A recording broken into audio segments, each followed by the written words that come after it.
Pagsiklab ng unang digmaang pandaigdig.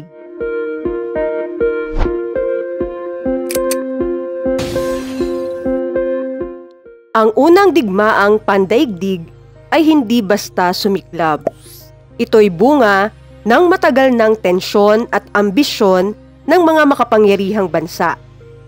Sa mga taon bago ang 1914, lalong tumindi ang kompetisyon mula sa pagpapalakas ng hukbo hanggang sa pag-agawan ng kolonya na nagtulak sa Europa sa digmaang hindi na mapipigilan.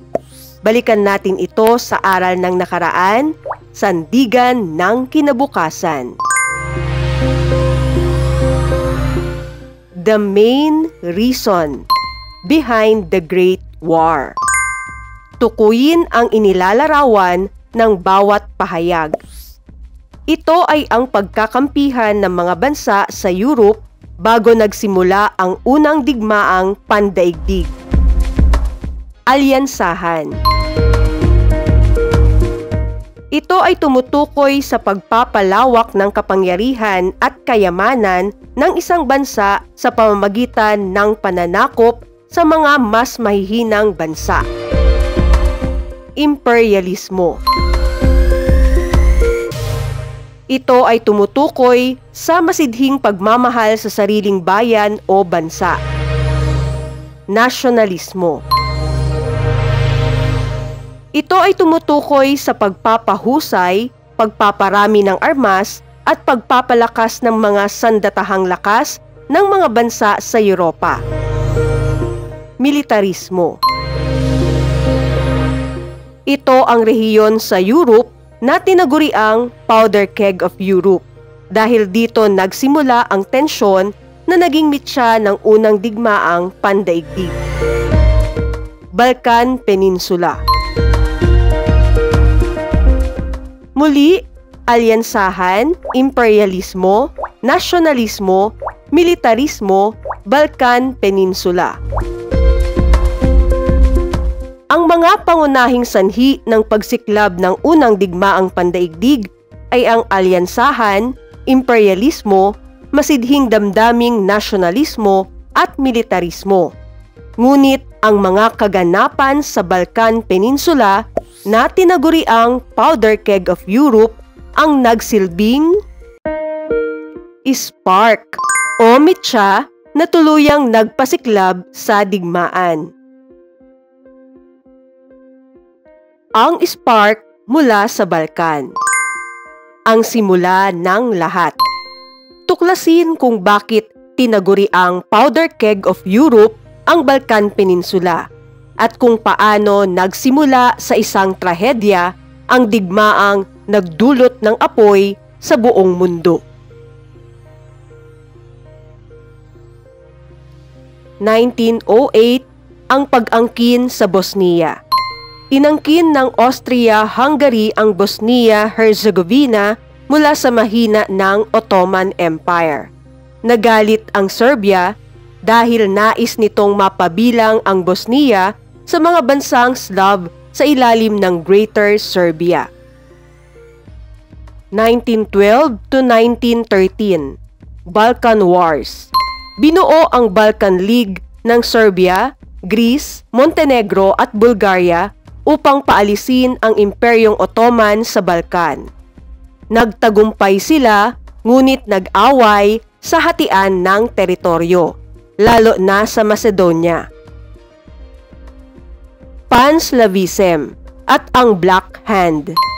Nabuo sa Serbia noong 1911 ang Black Hand, isang lihim na samahan ng mga sundalong opisyal na naglalayong pagkaisahin ang mga Slav at palayain ang mga sakop ng Austria-Hungary. Mas lumakas ang impluwensya nito matapos ang digmaang Balkan. Franz Ferdinand, ang tagapagmana. Si Archduke Franz Ferdinand, tagapagmana ng Austria-Hungary, ay nagplano ng trialism na paghahati sa imperyo sa tatlong bahagi, Austria, Hungary at mga Slav, upang mabigyan ng higit na karapatan at representasyon ang mga Slav. June 28, 1914. Ang pagbisita sa Sarajevo. Dumalaw si Franz Ferdinand at ang asawang si Sophie sa Sarajevo, kabisera ng Bosnia. Alam nilang may banta ng pag-atake mula sa Black Hand, pero itinuloy pa rin upang ipakita ang sinseridad.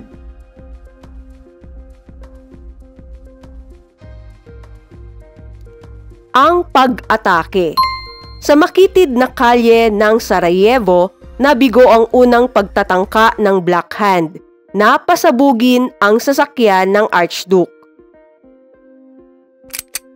Ngunit sa isang mapanganib na pagkakamali ng ruta, humarap ang mag-asawang Franz Ferdinand at Sophie kay Gavrilo Princip, isang 19 anyos na kasapi ng Black Hand.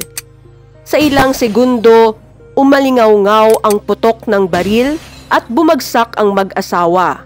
Patay. Ang trahedyang ito ang naging mitya ng tinatawag na Powder Keg of Europe. Pagkalat ng galit. Kumalat sa buong Europe ang balita ng pagpaslang kay Archduke Franz Ferdinand na nagdulot ng matinding galit at tensyon sa Austria-Hungary. Itinuro ng Austria-Hungary ang Serbia bilang may kagagawan. Bagaman walang opisyal na ebidensya laban sa pamahalaan, natuklasang may ilang opisyal ng Serbian Army na tumulong sa mga salarin. Ang suporta ng Germany. Nagbigay si Kaiser Wilhelm II ng tinaguriang blank check sa Austria-Hungary, isang pangakong susuportahan nila ang anumang hakbang laban sa Serbia. Sa puntong ito, nadamay na ang Germany at ito ang naging mahalagang hakbang patungo sa digmaan. Ang ultimatum at paglilitis. Noong July 23, 1914, nagbigay ang Austria-Hungary ng ultimatum sa Serbia na tanggapin ang lahat ng kahilingan sa loob ng 48 oras. Tinanggap ng Serbia ang karamihan, ngunit tumanggi sa mga lumalabag sa soberanya, kaya't nagsimula ang unang digmaang pandaigdig. July 28, 1914. Pagsiklab ng unang digmaang pandaigdig. Nagdeklara ng digmaan ang Austria-Hungary laban sa Serbia. Sumuporta naman ang Russia sa Serbia. Nagdeklara ng digmaan ang Germany laban sa Russia. At kalaunan laban sa France. Nang salakayin ng Germany ang Belgium, sumali ang Britain.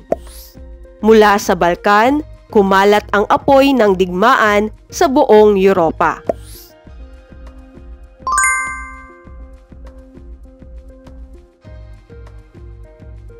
Spark ng digmaan. Sino o ano ako sa kasaysayan? Tukuyin kung sino o ano ang inilalarawan. Ako ang Archduke ng Austria-Hungary na naging mitya ng unang digmaang pandaigdig. Franz Ferdinand. Ako ang kabisera ng Bosnia na naging saksi sa isang trahedyang nagbago ng kasaysayan. Sarajevo. Ako ang lihim na samahang Serb na may kaugnayan sa balak na pagpatay sa Archduke. Black Hand. Ako ang krisis noong 1908 nang in-annex ng Austria-Hungary ang Bosnia-Herzegovina na nagdulot ng matinding galit ng Serbia at tensyon sa Europa. Bosnian Crisis. Ako ang kabataang Bosnian Serb na napatunayang sangkot sa Sarajevo Incident noong June 28, 1914 na naging mitya ng unang digmaang pandaigdig. Gavrilo Princip. Ako ang dokumentong may 10 kondisyon na ibinigay ng Austria-Hungary sa Serbia noong July 23, 1914. Ultimatum. Ako ang bansang nagbigay ng blank check bilang suporta sa Austria-Hungary noong July 5, 1914. Germany. Ako ang alyansang nilikha ng Britain, France at Russia bago ang digmaan. Triple Entente. Ako ang alyansang Germany, Austria-Hungary at Italy bago ang digmaan. Triple Alliance.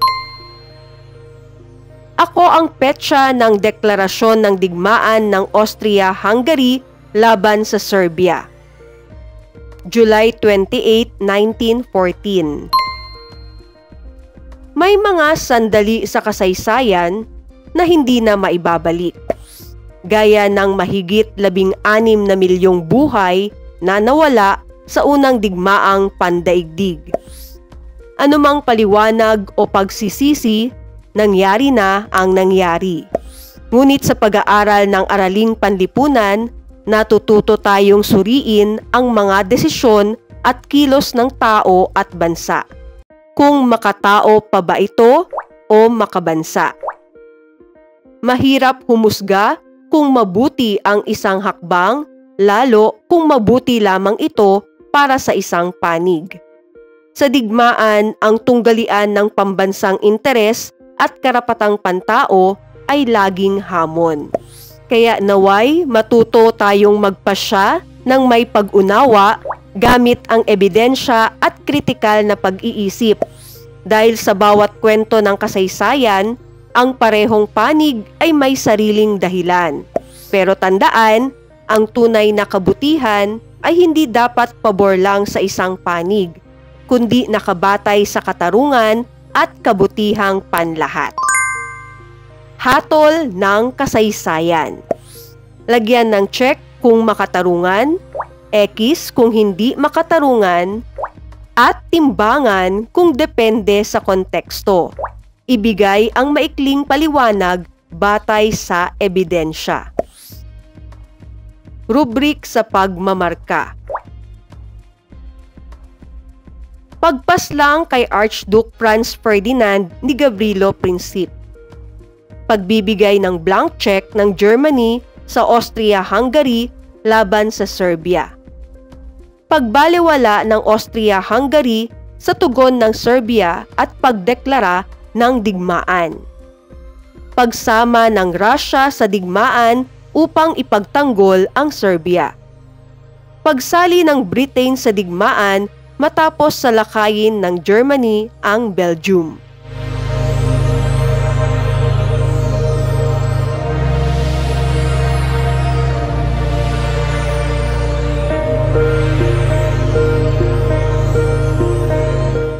Tracing the spark. Ayusin ayon sa pagkakasunod ang mga pangyayaring nagpasiklab sa World War I. Pagpaslang kay Archduke Franz Ferdinand, nagbigay ng blank check na suporta ang Germany sa Austria-Hungary, nagpadala ng ultimatum ang Austria-Hungary sa Serbia, pagtanggi ng Serbia sa ilang kahilingan sa ultimatum, at pagdedeklara ng digmaan ng Austria-Hungary laban sa Serbia. Choices that spark a war. Piliin ang letra ng tamang sagot. Bakit nagalit ang Serbia sa pag-angkin ng Austria-Hungary ng Bosnia? Dahil nais nitong mapabilang ang Bosnia sa Greater Serbia. Ano ang maaaring mangyari kung hindi nagbigay ng blank check ang Germany? Magdadalawang isip ang Austria-Hungary na salakayin ang Serbia. Ano ang direktang epekto ng pagpaslang kay Archduke Franz Ferdinand? Nagbigay ng ultimatum ang Austria-Hungary sa Serbia. Alin sa mga ideolohiya ang mas nakapagpalala ng tensyon sa Balkan? Pan-Slavism na nagpalakas ng pagkakaisa ng mga Slav laban sa Austria-Hungary. Kung ikaw si Kaiser Wilhelm II ng Germany, paano mo ipakikita ang pagiging mabuting kaalyado nang hindi pinalalala ang tensyon sa Europa? Magmungkahi ng pagpupulong para sa diplomatikong solusyon. Ang kasaysayan ay nagtuturo na ang isang putok ng baril ay maaaring magsimula ng digmaan.